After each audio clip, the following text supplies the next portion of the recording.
Hola, saludos a todos. Mi nombre es Víctor Acosta Cid, soy abogado litigante, pues catedrático también en algunas universidades, principalmente de San Luis y de Mexicali.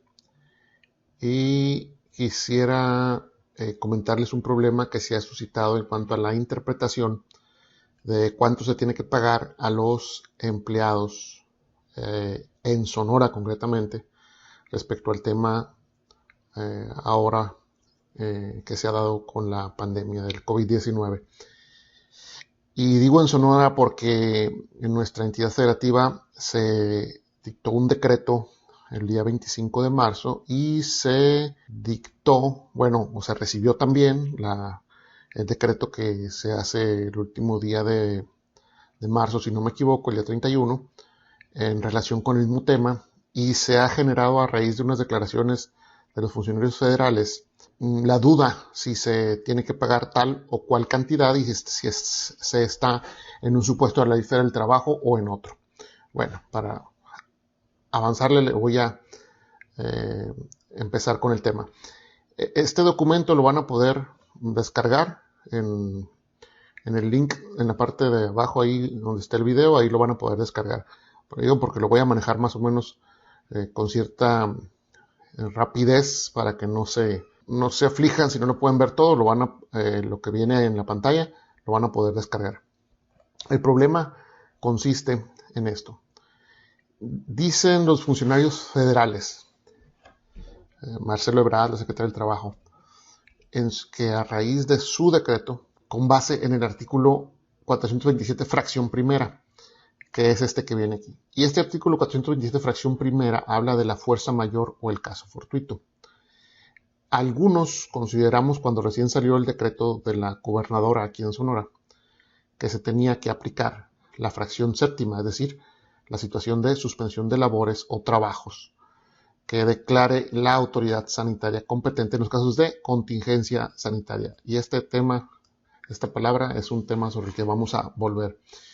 Y no tuviera mayor complicación una o la otra si no fueran las consecuencias tan diferentes a la hora de decidirse sobre uno o el otro supuesto.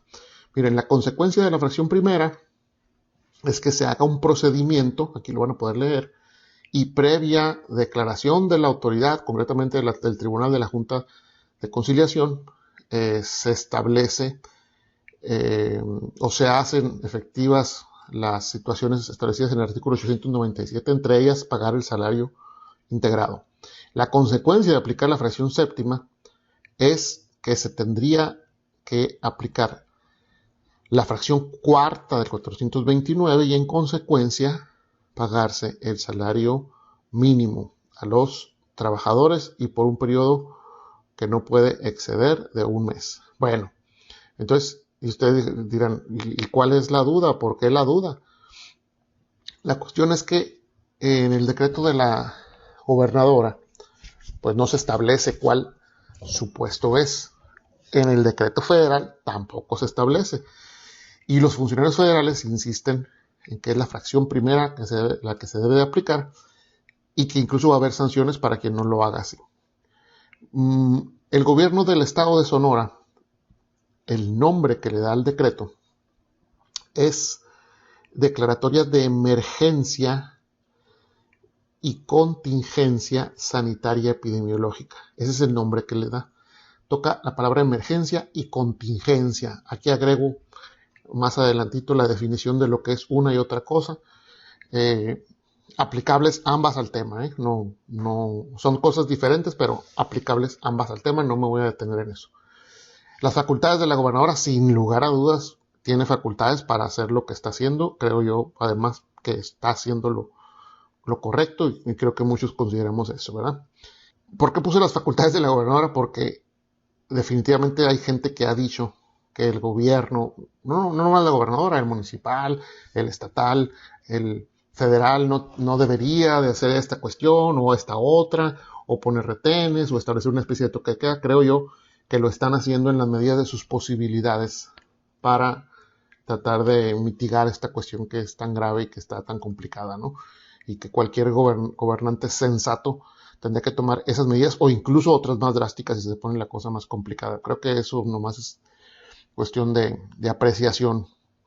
Bueno, para entender el problema, debemos de determinar que estamos ante un conflicto de interpretación constitucional y más o menos eso es yo a lo que me dedico.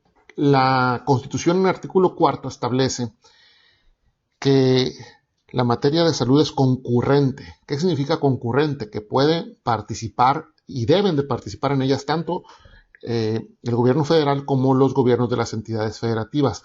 En ese supuesto, la concurrencia obliga y da facultades para que intervengan, en este caso, los gobernadores o el jefe de gobierno del Distrito Federal y también los funcionarios federales. Y de hecho hace partícipe también en su respectiva competencia a las autoridades municipales, lo cual es bueno, es una necesidad, no se pudiera limitar esta cuestión.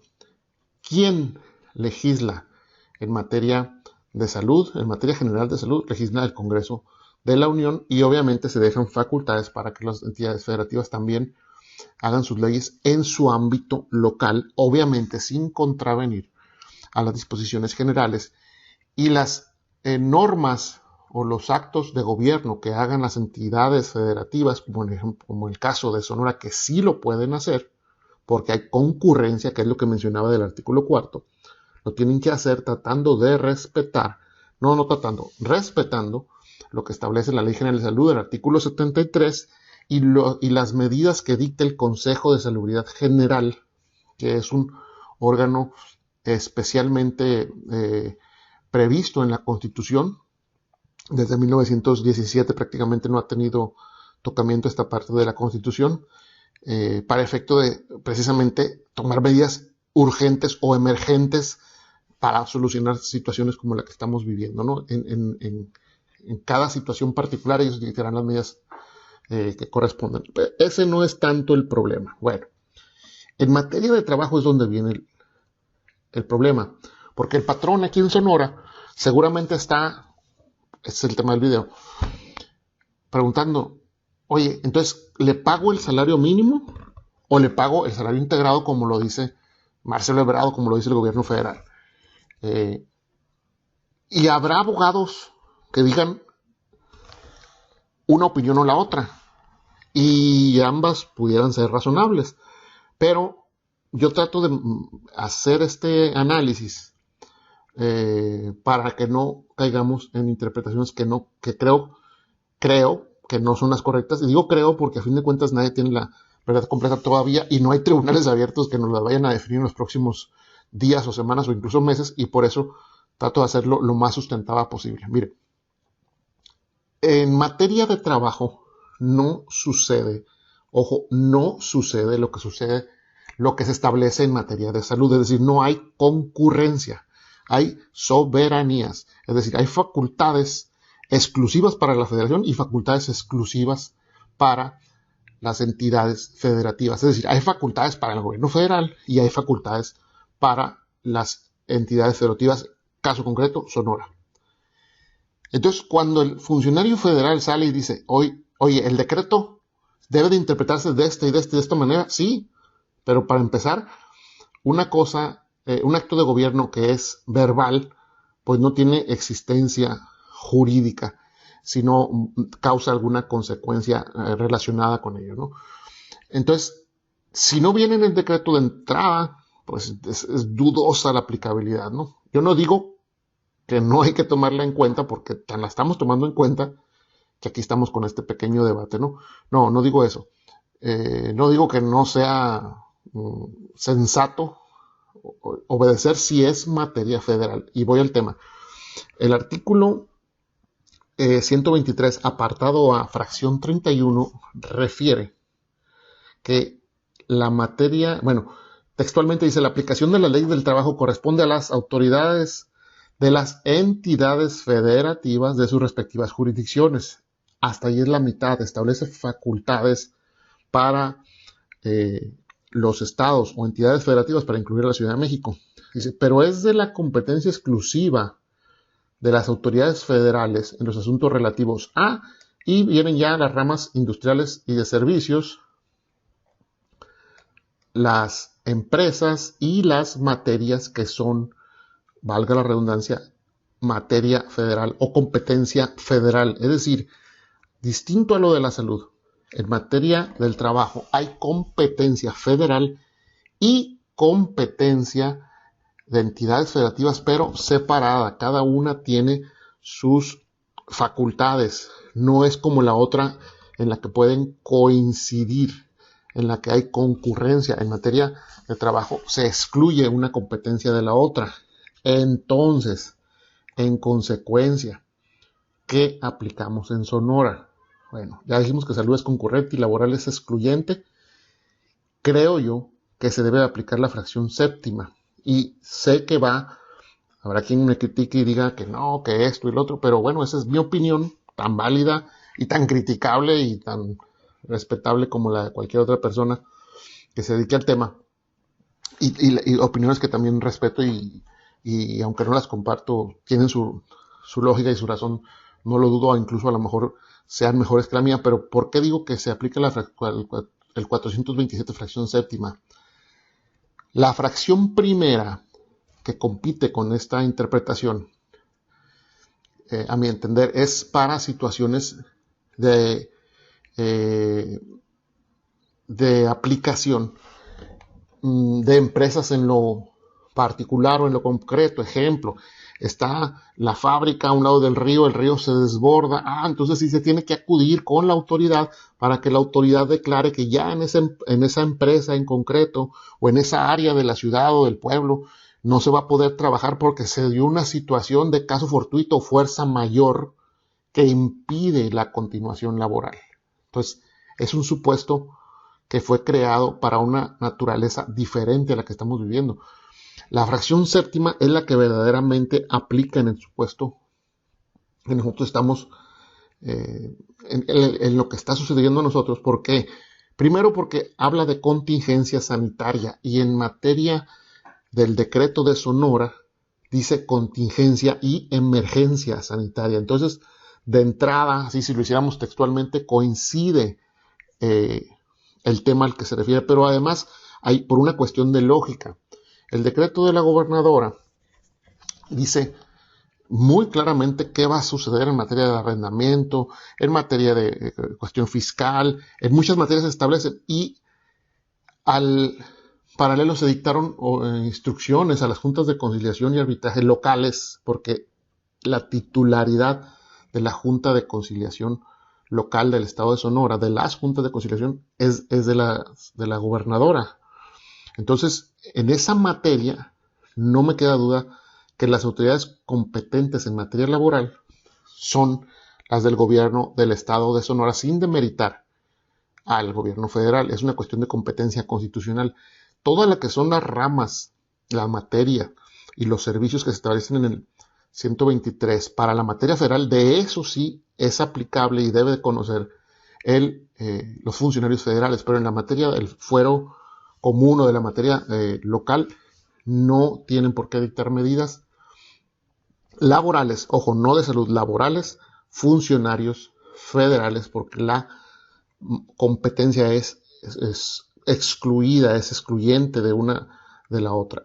Quien dicta las normas en materia laboral en el Estado de Sonora, insisto, es el gobierno del Estado en los asuntos que no sean de competencia federal.